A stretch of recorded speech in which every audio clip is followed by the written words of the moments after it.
Hello বন্ধুরা, আজকে আমরা আইডলাইয়ের এপিসোড 9 সম্পর্কে জানতে চলেছি। তো চলো আজকের ভিডিও শুরু করা যাক। আর হ্যাঁ, চ্যানেলে নতুন হয়ে থাকলে অবশ্যই সাবস্ক্রাইব করতে ভুলবে না।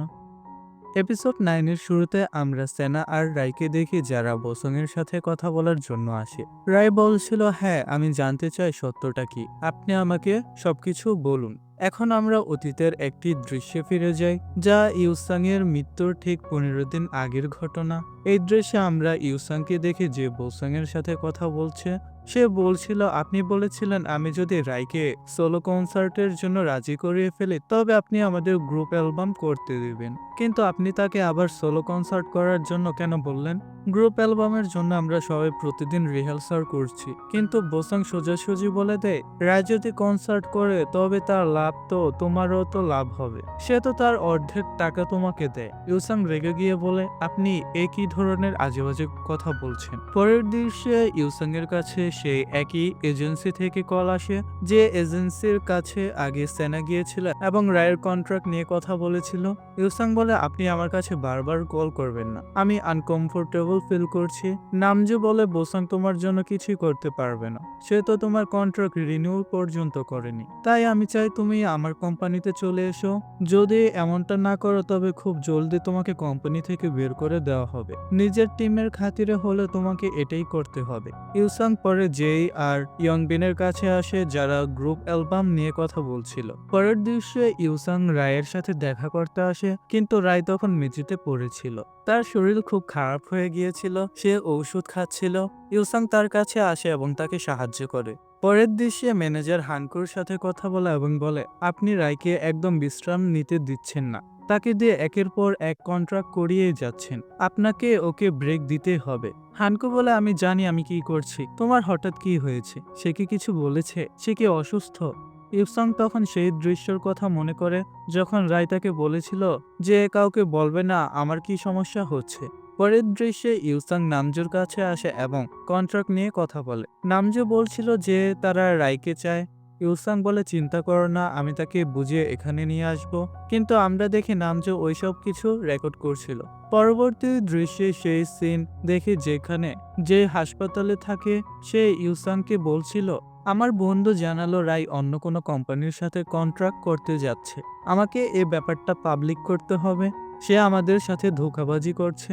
কিন্তু ইউসাং বলে, এখনো এ ব্যাপারটা কনফার্ম নই, আমি রায়ের সাথে কথা বলতে যাব, ততক্ষণ তুমি শান্ত থাকো। পরের দৃশ্যে ইউসাং নামজুর কাছে আসে, সে বলছিল যে আমাদের মধ্যে কন্ট্রাক্ট নিয়ে যে কথাগুলো হয়েছিল সেগুলো লিক হয়ে গেছে, এটা কি করলো?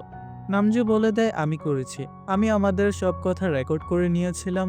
ইউসাং বলে, আমি তো কন্ট্রাক্ট সাইন করিনি। নামজু বলে, তাতে কি হয়েছে, তুমি মুখে তো সব বলেছো, তুমি কথা দিয়েছিলে যে কন্ট্রাক্ট সাইন করে দেবে, যদি তুমি এমনটা না করো তবে আমি এইসব রেকর্ড পাবলিক করে দেব, তারপর তুমি তো জানোই কি হবে, তোমার টিম ভাববে যে তুমি তাদের ধোকা দিয়েছো। পরের দৃশ্যে সেই দৃশ্য দেখি যেখানে ইউসাং রায়ের বাড়িতে দেখা করতে আসে। রায় তখন নেশায় ঘুরেছিল এবং ইউসাং তাকে রুমে নিয়ে যায়। তখনই ইউসাং এর কাছে বোসং কল করে। বোসং বলে, আমি জেনে গেছি তুমি অন্য এজেন্সির সাথে কি করছো, কিভাবে কন্ট্রাক্ট সাইন করতে যাচ্ছ, রায়কে মানাতে চাইছো, আর এসবের জন্য তুমি রায়ের মায়ের সাহায্য নিয়েছো এবং তিনি কন্ট্রাক্টে সাইন করে দিয়েছেন। কিন্তু ইউসাং বলে, আমি জানি না এমনটা কবে হলো, আমি তার মায়ের সাথে কোনো যোগাযোগ করিনি। কিন্তু বোসাং তার কথা শুনে না এবং বলে, যদি রায় জানতে পারে যে তুমি কি করেছো তবে তুমি জানো তো কি হবে, আমি যদি রায়ের জায়গায় হতাম তবে তোমাকে মেরেই ফেলতাম। কিন্তু ইউসাং বলে যে রায় তার সাথেই থাকবে, কারণ সে তার বন্ধু। বর্তমানে এই রেকর্ডিং বোসাং রায়কে শোনাচ্ছিল এবং বলে, আমি আগে রেকর্ড পাবলিক করিনি, আমি মিডিয়াকে দিতে পারতাম কিন্তু দেইনি, কারণ আমি জানতাম এটা করলে তুমি খুব কষ্ট পাবে। যদি আমি জানতাম ইউসাং এর কাছে এটাই আমার শেষ কথা তবে আমি তার সাথে এমন করে কথা বলতাম না, আমি তো আমার কথা বলেই দিলাম, এবার তুমি তোমার কথা বলো, তুমি কি সত্যি ইউসাংকে মেরেছো? কিন্তু রায় মানা করে দেয় এবং বলে, আমি মারিনি, তবে একটা ব্যাপার আমি নিশ্চিত, তুমি এই রেকর্ডিং লুকিয়েছো আমাকে বাঁচানোর জন্য নয়, বরং নিজের ইমেজ বাঁচানোর জন্য। এরপর সে সেনার হাত ধরে সেখান থেকে নিয়ে চলে যায়। পরের দৃশ্যে তারা দুজন গাড়িতে যাচ্ছিল। সেনা রায়কে জিজ্ঞাসা করে, তুমি কি ঠিক আছো? রায় বলে, আমি জানি না, পরে রায় অতীতের অনেক দৃশ্যের কথা মনে করে যেগুলো ইলসাংয়ের সাথে ছিল। সে সেনাকে বলছিল, আমার মনে হচ্ছিল সে ঠিক আছে। বাইরে থেকে সে হাসছিল, কিন্তু আমি কি করে জানবো যে সে ভেতর থেকে একদম ভেঙে পড়েছিল। আমার তাকে সাহায্য করা উচিত ছিল। কিন্তু সেনা বলে, নিজেকে ব্লেম করা বন্ধ করো, তোমার কোনো ভুল নেই। অনেকেই এমন হয় যারা মন খুলে কথা বলার বদলে চুপ থাকা পছন্দ করে, এবং তোমার বন্ধু তাদের মধ্যেই একজন ছিল। এরপর সেনা তার হাত ধরে তাকে সান্ত্বনা দেয়। পরের দৃশ্যে বঙ্গনকে দেখি যে তার বসের সাথে কথা বলছিল। বস বলে দেয় যে এখন ইউসাংয়ের কেস থেকে সরে দাঁড়াও, এখন তুমি এটা সামলাতে পারবে না, এটা অন্য কোনো প্রসিকিউটরকে দিয়ে দাও। কিন্তু বঙ্গন বলে, আমি এমনটা করতে পারবো না, আমি শুরু থেকে এই কেসে কাজ করছি, এই কেসটা আমার। তবে সেই লোক চিৎকার করে বলে যে পাবলিক আমাদের উপর রেগে আছে কারণ তুমি একজন ইনোসেন্ট লোককে অ্যারেস্ট করেছিলে। যাই হয়ে যাক, তোমাকে কেস থেকে সরতেই হবে। বঙ্গন তার অফিসে আসে এবং বইপত্র ছুঁড়ে মারতে থাকে। সে তার বাবার একটি দৃশ্যের কথা মনে করে যেখানে জংচুল বলছিল যে তুমি রায়কে অ্যারেস্ট করে নাও, অপরাধী ওই। বঙ্গন বলছিল আমাদের কাছে কোনো প্রমাণ নেই এবং সে ইনোসেন্টও হতে পারে। জংচুল বলছিল সে ইনোসেন্ট কিনা তা কোর্টের উপর নির্ভর করে। যদি কেউ 1% অপরাধী হয় তবে তাকে ছাড়বে না। পরের দৃশ্যে রায়কে দেখে যে ফোনে হানকোর সাথে কথা বলছে। হানকো হাসপাতালে ছিল। রায়কে বলে যে যে কেমন আছে। হানকো বলছিল যে তার সাথে দেখা করতে দেওয়া হচ্ছে না। যাই হোক, তুমি কি নিউজ দেখেছো? তোমার বাড়ি আর গাড়ি সব রিটার্ন করে দেওয়া হয়েছে। এখন সবাই জানতে পেরেছে যে তুমি ইনোসেন্ট। তুমি কি সে বাড়িতে ফিরে যাবে? রায় সেনার বাড়ির চারপাশে দেখে এবং বলে, যাই হোক, আমাকে তো ফিরে যেতেই হবে। তখনই সেনা রায়ের কাছে আসে এবং বলে যে সে কাজের জন্য বাইরে যাচ্ছে। রায় কি তার সাথে যাবে? কিন্তু সে মানা করে দেয়। সেনা বলে যে এখানে স্যান্ডউইচ আছে, খিদে পেলে খেয়ে নিও। রায় বলে ঠিক আছে। এরপর রায়ের কাছে হাইজু কল করে, কিন্তু সে রিসিভ করে না। হাইজু পরে মেসেজ করে বলে, আমি তোমার সাথে শেষবারের মতো দেখা করতে চাই, এরপর আমি চলে যাব, তুমি কি আসতে পারবে? হাইজু বলে, আমি জের ব্যাপারে শুনেছি, তুমি কি ঠিক আছো? রায় জানায় যে সে শেষবারের মতো দেখা করতে এসেছে, যা কথা বলার বলে নিতে। তুমি কি বিদেশে চলে যাচ্ছ? হাইজু হ্যাঁ বলে দুটো টিকিট দেখায় এবং বলে একটা টিকিট তোমার, চলো দুজনে একসাথে যাই আর নতুন করে শুরু করি। কিন্তু সে মানা করে দেয়। হাইজু পরে একটি ছবি দেখে যেখানে রায় আর সে ছিল। সে বলছিল, এই ছবিটা আমার বাড়িতে ছিল, যখনই এটা দেখতাম আমার অতীতের কথা মনে পড়তো, তুমি এটা নিয়ে নাও। কিন্তু সে নেয় না।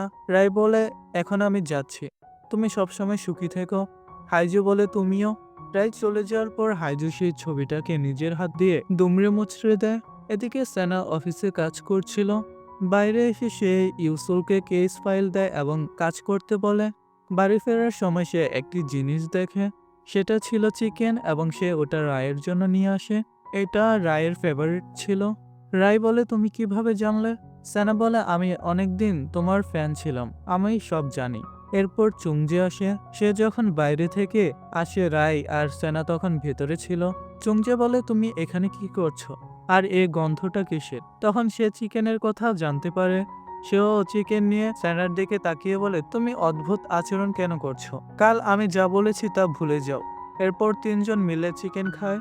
চুংজে কোক পান করে বলে, এটা তো গরম। সেনা বলে যে সে ফ্রিজে রাখতে ভুলে গেছে, কিন্তু রায় বলে যে তার গরমই পছন্দ। চুংজে বুঝে যায় যে সেনা ইচ্ছে করে ফ্রিজে রাখেনি যাতে রায়কে গরম কোক দিতে পারে। চুংজে সেনার ব্যাপারে কথা বলতে গেলে সেনা তাকে চুপ করিয়ে দেয়। চুংজে কাপড়ে কোক পরে গেলে সে চেঞ্জ করতে যায়। চুংজে রায়কে বলে যে সেনা কেমন? তোমার মনে হতে পারে সে কঠোর, কিন্তু আসলে সে ভেতর থেকে অনেক নরম। 12 বছর বয়স থেকে আমরা একে অপরকে চিনি। আমি তখন একদম স্ট্রেঞ্জার ছিলাম, কিন্তু সে আমাকে এখানে থাকতে দিয়েছিল। রায় বলে তার অবস্থাও একই। চুংজে বলে সেনা রায়ের ফ্যান এবং ফ্যান হিসেবে তাকে লাইক করে, তাই বিষয়টাকে অন্যভাবে যেন না নেয়। পরের দৃশ্যে রায় বাসন পরিষ্কার করছিল। সেনা বলে সে করে দেবে, কিন্তু রায় মানা করে। রায় বলে, আমি খুব এনজয় করছি, একসাথে বসে খাওয়া, কথা বলা, হাসা, এসব আমি ভুলে গিয়েছিলাম। সেনা জিজ্ঞাসা করে, তুমি যদি সত্যি একজন সাধারণ মানুষ হতে তবে কি করতে? পরের দৃশ্যে তারা দুজনে স্কুলে যায়। রায় বলে এখানে সে পড়াশোনা করত এবং এখানে সে সবসময় আসতে চেয়েছিল। তারা ক্লাসরুমে যায় এবং বসে সবকিছু খেয়াল করে। রায় বলে সে আরো কিছু দেখাতে চায়। এরপর সে তাকে একটি রেস্টুরেন্টে নিয়ে যায়। রায় জানায় এখানে সে খেতে আসতো, মালিক তাকে এক্সট্রা খাবার দিত। রায় বলে মালিককে পেলে সে থ্যাংক ইউ বলবে। পরে দেখা যায় মালিকই তাদের খাবার নিয়ে এসেছে। সে আরো খাবার দিলে সেনা বলে আমরা তো অর্ডার করিনি।